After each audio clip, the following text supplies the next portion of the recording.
Vamos a leer en Segunda de Reyes, capítulo 6, la historia de Eliseo y los sirios.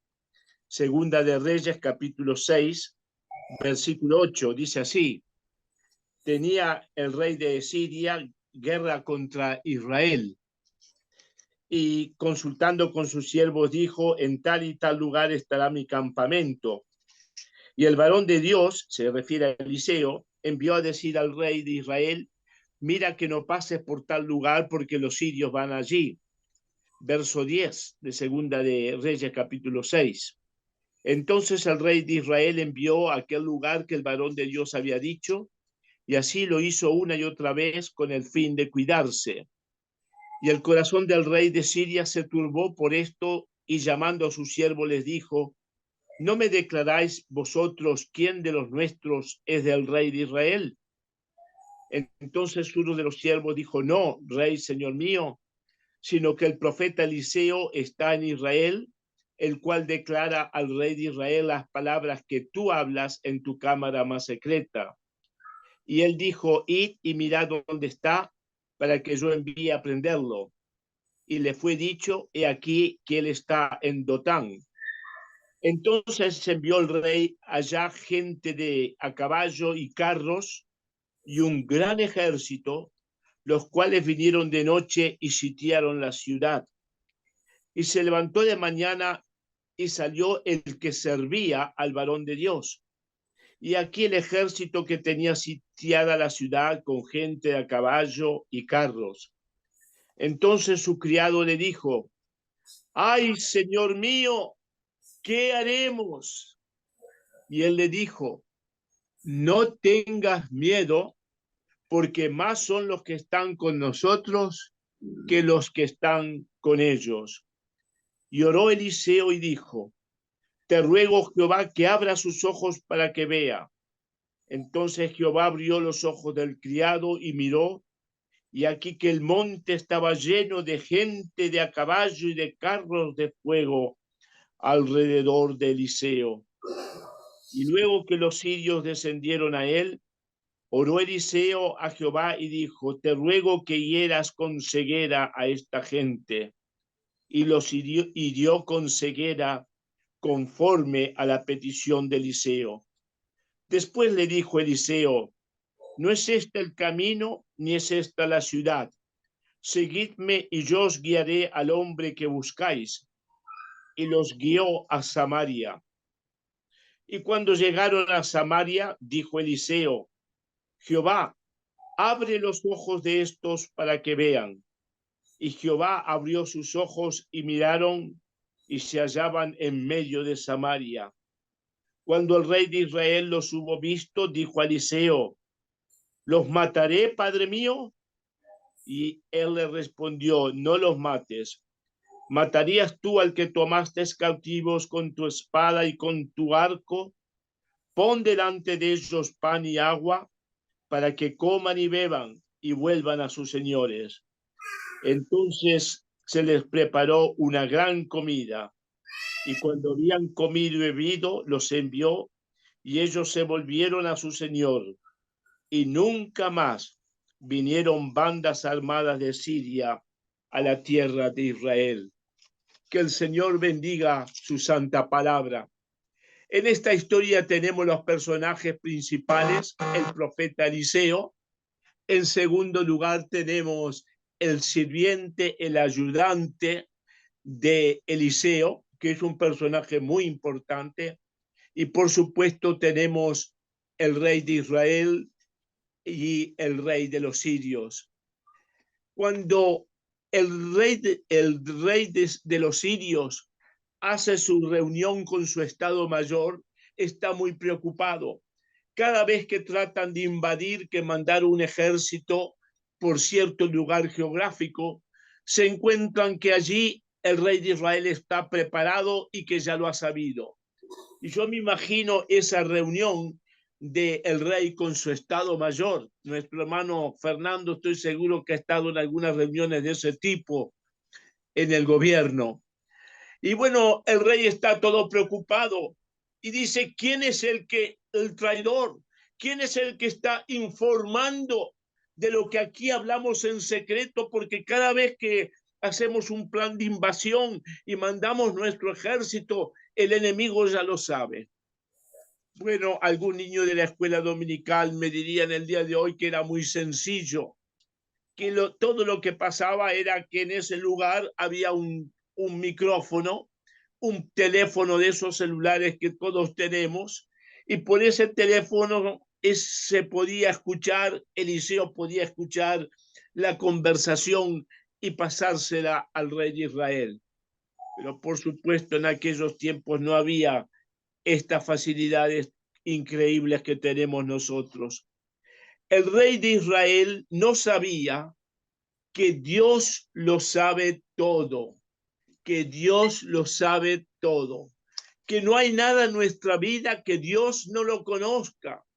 En el Salmo 139, la palabra de Dios dice en ese verso tan precioso, que aún no está la palabra en mi boca y tú, oh Señor, lo sabes todo. Bueno, leamos ahora una vez más algunos versos de la historia. Entonces envió el rey allí, verso 14, gente de a caballos y carros y un gran ejército, los cuales vinieron y sitiaron la ciudad. Aquí tenemos el peligro. Entonces envió allá gente de a caballo.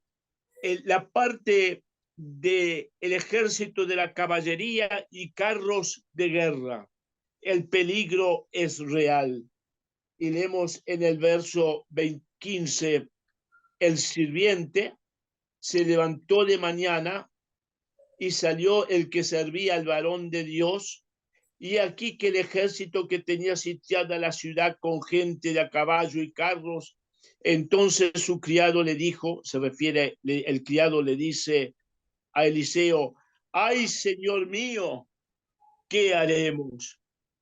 No sabía qué hacer. El ayudante del profeta era un hombre que no tenía obviamente la fe que tenía Eliseo, pero tenía a alguien a quien recurrir. Y hermanos y hermanas, frente a los peligros, frente a las crisis, frente a las dificultades, nosotros tenemos a quien recurrir. El ayudante, el asistente podía recurrir al profeta, pero nosotros tenemos a alguien mucho más grande a quien podemos recurrir. Por eso en Hebreos capítulo 4 dice, acerquémonos pues confiadamente al trono de la gracia para alcanzar misericordia y para hallar gracia frente al oportuno socorro. Ahora notemos, el asistente está desesperado. Este hombre se ha levantado como todos los días, ha mirado quizás por la ventana hacia afuera, y ahí es cuando ve el ejército enemigo con las banderas y los colores típicos del ejército de Siria. Y dice, ¿qué haremos, Señor? ¿Qué podemos hacer? Le dice al profeta. Y nosotros también nos hacemos la misma pregunta. ¿Qué haremos? ¿Qué haremos cuando hay un accidente automovilístico inesperado?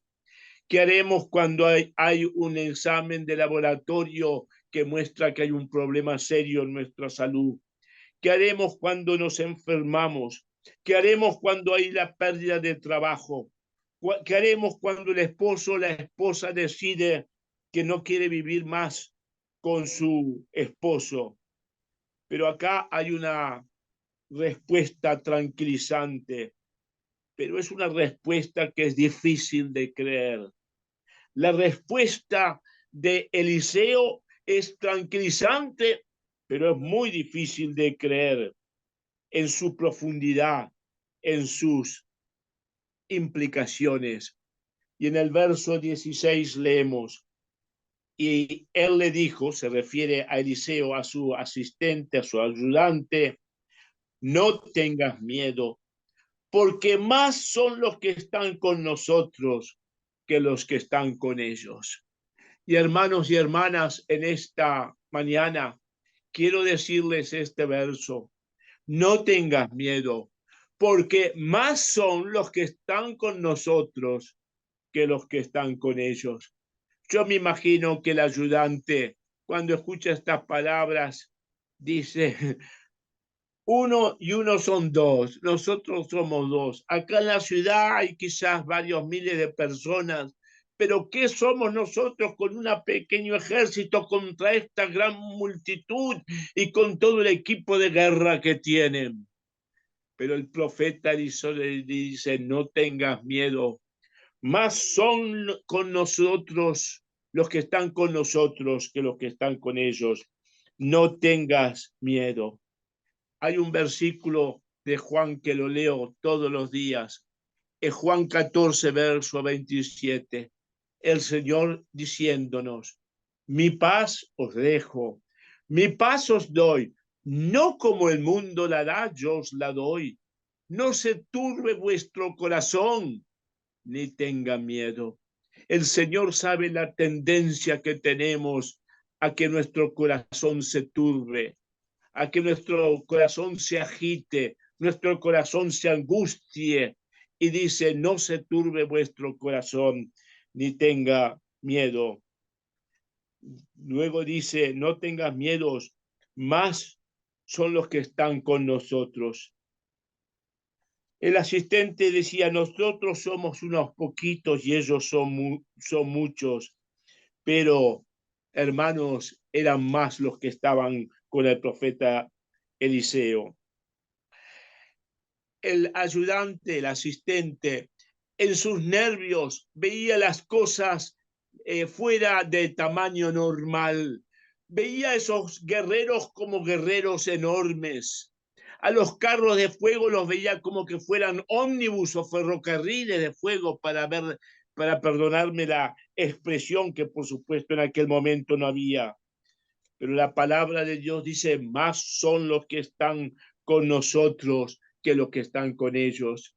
Y en Romanos capítulo 8 tenemos esas palabras tan preciosas. Si Dios está por nosotros, ¿quién puede estar en contra de nosotros? Si Dios está con nosotros, ¿quién en contra? Y esa palabra sí no significa el sí de la duda, si es posible. No, es el sí que significa dado que, asumiendo que Dios está por nosotros, ¿quién puede estar en contra? Y se acuerdan cuando el Señor va a ser entregado a los enemigos en Mateo 26, Él dice, ¿acaso piensas que no puedo orar a mi Padre y Él me daría 12 legiones de ángeles? ¿Se acuerdan la cantidad de miles de soldados del ejército de Sennacherib que murieron con un solo ángel? Y el Señor dice, puedo orar a mi Padre y Él me daría 12 legiones de ángeles. Qué preciosas son las palabras de el Salmo 46. Dios es nuestro amparo y fortaleza, nuestro pronto auxilio en las tribulaciones. Por tanto, no temeremos. El asistente no podía entender. ¿Cómo puede ser que si nosotros somos menos, vamos a tener más? Y cuando Elías dice, vamos a orar, me imagino el ayudante diciendo, otra vez este dice, vamos a orar. Muchas veces en nuestra vida, especialmente cuando éramos jóvenes, y alguien nos decía, vamos a orar, nosotros mirábamos hacia arriba como diciendo, otra vez la misma historia. Pero cuando Eliseo dice, vamos a orar, las cosas van a cambiar. El asistente cree que esta oración quizás no sirva para mucho. Hermanos, tenemos un número telefónico para que podemos llamar. El número se los voy a pasar. No es 911, es un poco más largo. Escríbanlo, por favor. 14, 14, 15, 7, 16, 23. Se lo repito. 14, 14, 15, 7, 16, 23. ¿Qué dice 14, 14?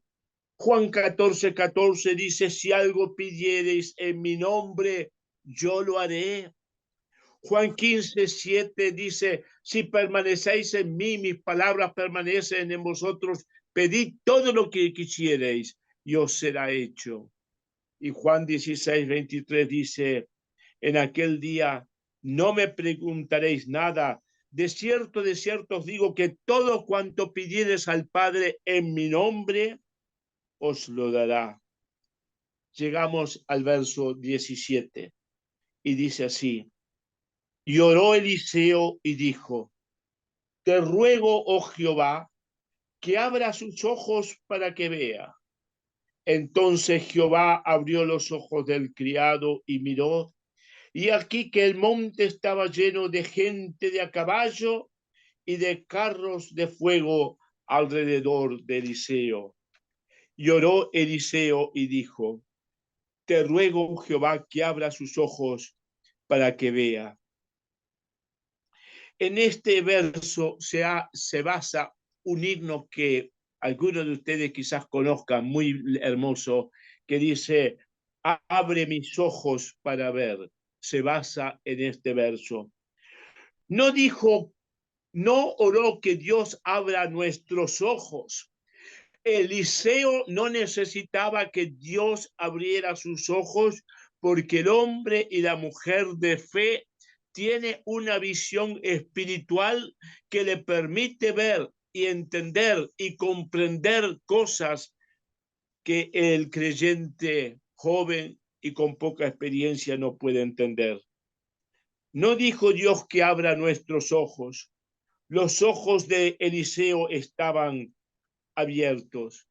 Y yo me pregunto, ¿soy yo un Eliseo con los ojos abiertos, los ojos espirituales abiertos, o soy como el ayudante con los ojos bien cerrados?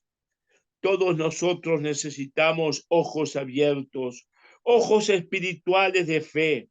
Por eso en Hebreos capítulo 12 se nos dice, puesto los ojos en el autor y consumador de la fe, en Jesús, el cual por el gozo que le fue propuesto, sufrió la cruz, menospreciando la vergüenza, y se sentó a la diestra del trono de Dios. O considerar aquel que sufrió tal contradicción de pecadores contra sí mismo, para que no se canséis hasta desmayar.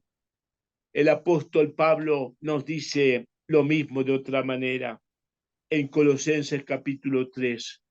Si pues habéis resucitado con Cristo, buscad las cosas de arriba donde está Cristo sentado a la diestra de Dios. Poned la mira en las cosas de arriba, no en la de la tierra, porque habéis muerto y vuestra vida está escondida con Cristo en Dios. Llegamos al verso 17, la segunda parte. Entonces Jehová abrió los ojos del criado o del ayudante. Ahora se puso los lentes de la fe. Había tanta luz que ahora necesitaba ponerse los lentes de sol, los lentes negros. Y tú y yo necesitamos que Dios nos abra los ojos de la fe y que así podamos ver al Señor en su gloria. Lo que el ayudante de Eliseo vio cambió en un segundo su actitud frente a la crisis. No necesitamos hoy ver a los soldados de a caballo y a los carros de fuego del ejército de Dios. Hermanos, tenemos la posibilidad de ver al Señor Jesús por la fe, sentado a la gloria de Dios. Cuando Esteban fue apedreado, nos dice que antes de ser apedreado vio al Señor Jesús parado a la diestra del trono de Dios. Fíjense, no dice que Esteban lo vio a Jesús sentado, lo vio parado, como que el Señor estaba tan interesado para ver lo que estaba sucediendo. Eliseo y su ayudante tenían una gran protección. Eliseo lo sabía, el ayudante lo ignoraba. Lo mismo nos pasa a nosotros. El Salmo 34, verso 7 nos enseña: el ángel del Señor acampa alrededor de los que le temen y los defiende. En el versículo 18 comienza el ataque. Yo me imagino lo que está sucediendo. Les voy a leer una párrafo de un libro que un conocido mío llamado Esteves escribió, y dice así: el avance se detiene. Los carros de guerra se arremeten entre ellos. En vez de ir hacia adelante, van hacia los costados o retroceden. La caballería sufre un completo desconcierto. Unos van para atrás, otros hacia los costados. Se atropellan entre ellos mismos. Los israelitas observan desde los muros y quedan maravillados.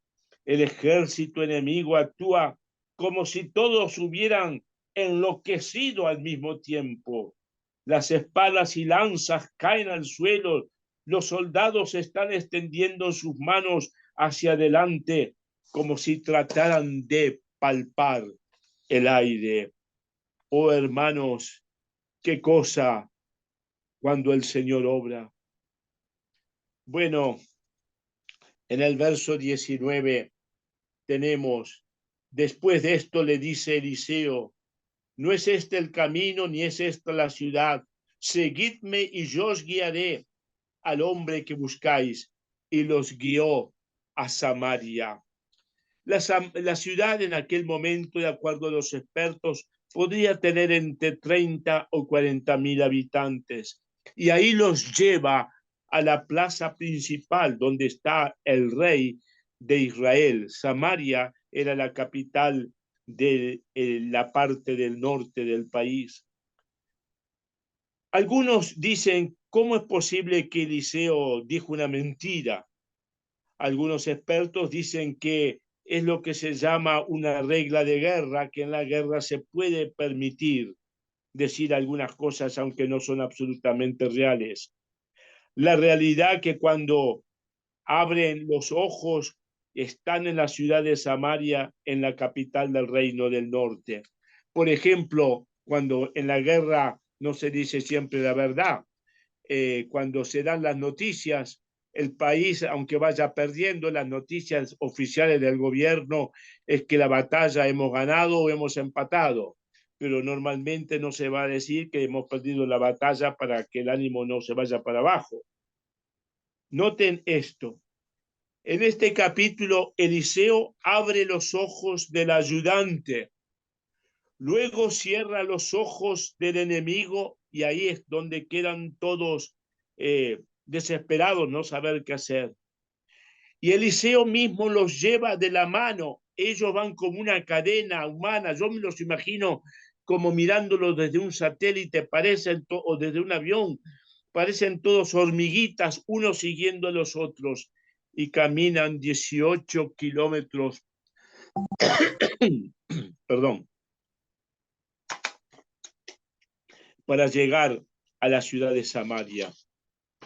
Y llegan a la ciudad de Samaria, y cuando llegan, ora una vez más Eliseo y dice: Jehová, abre los ojos de estos para que vean. Y cuando abren los ojos, ven que están rodeados. Y cuando ven que están rodeados, el profeta, el rey de Israel, le hace una pregunta: ¿los mato? ¿Los mato? Padre, le llama así al Eliseo. Y Eliseo les dice esta frase increíble de las Escrituras: no los mates. ¿Matarías tú a los que tomaste cautivos con espada y con tu arco? Pon delante de ellos pan y agua. para que coman y beban y vuelvan a sus señores. Esto no era lo habitual en aquellos tiempos. En aquellos tiempos a los que perdían la batalla los mataban a todos. Y nos hace acordar de la frase famosa del 18 de mayo de 1811. Clemencia para los vencidos, curad a los heridos, respetad a los prisioneros. Esta frase dicha por nuestro prócer. Y Eliseo dice, no los mates. Y como hemos dicho esa frase, vas a matar a aquellos que no los venciste tú. Y vemos aquí un elemento de la personalidad de este hombre que era muy severo cuando había que ser severo, pero que tenía gracia. Y pusieron pan delante de ellos y agua. Dice, pon delante de ellos pan y agua para que coman y beban y vuelvan a sus señores. Bueno, hicieron una fiesta. Y en esa fiesta había un guiso de lentejas como ese que ustedes me dijeron, riquísimo. Y también había hamburguesas y yo no sé todo lo que había. Y aquellos hombres, en vez de ser ejecutados, son perdonados y son alimentados. Y dice la palabra de Dios que nunca más volvieron a atacar la ciudad. Aquellos que estaban esperando en el camino de la muerte, como se llaman los que están esperando para la silla eléctrica del camino de la muerte, pasaron a una gran fiesta. Y esto es lo que hace Dios con nosotros cuando aceptamos a su Hijo como nuestro Salvador. Cuando nos arrepentimos y decimos, gracias Señor por morir en mi lugar. Gracias por tu sangre preciosa derramada por mí. Gracias por morir en una cruz de sufrimiento. Y gracias por resucitar. Y gracias Señor que yo sé que hoy estás en la gloria. Y el Señor dice, el que a mí viene, no lo echo afuera. Y terminamos con la palabra del Evangelio de según San Juan. El que oye mi palabra y crea al que me ha enviado, tiene vida eterna y no vendrá a condenación, mas ha pasado de muerte a vida. Queridos hermanos y hermanas, que el Señor les bendiga muy ricamente y como dice aquel viejo himno, firmes y adelantes, huestes de la fe, sin temor alguno, que Jesús nos ve. Que el Señor les bendiga muy ricamente.